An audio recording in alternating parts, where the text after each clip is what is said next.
Good evening, I'm Dylan Morello. As the race for Buffalo mayor heats up, a top-of-mind topic is acting Mayor Chris Scanlon's proposal for a hotel bed tax. He announced the idea at his State of the City address. Our Trina Catterson joins us with reactions. Trina.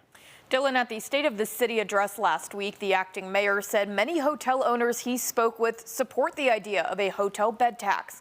But not everyone is on board. The CEO of Visit Buffalo Niagara is raising some concerns.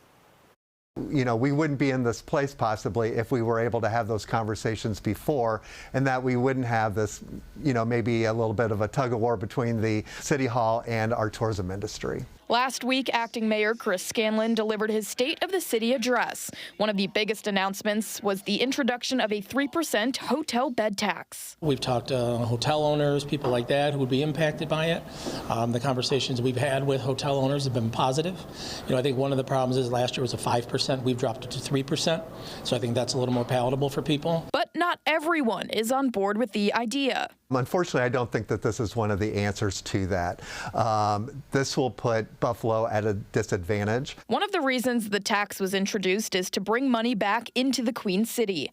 Acting Mayor Scanlon says Buffalo has infrastructure tourists utilize when they visit, but they shouldn't be able to do so for free.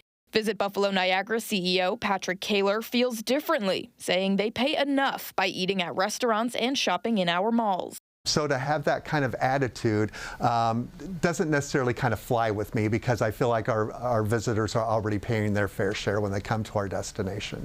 Erie County already has a 13.75% hotel tax, bringing the total to 16.75% if this passes.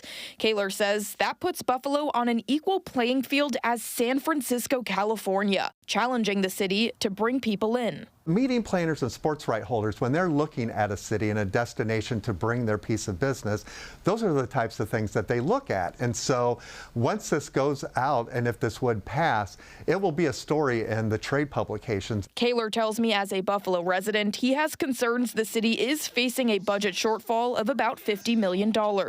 But he says this tax will not generate money even close enough to fill that gap or make a significant impact. It will generate maybe $2 million. And so when you're thinking about $2 million for a $50 million deficit, do you really want to put the city's reputation in jeopardy for that? Are there other ways to generate $2 million? Now, the State of the City address was the first time Kaler heard anything this year about the potential hotel bed tax. He tells me since then, him and acting Mayor Chris Scanlon have had conversations about what this could do for tourism in Western New York. He tells me he hopes those conversations continue in the future. In the studio, Trina Catterson, News 4.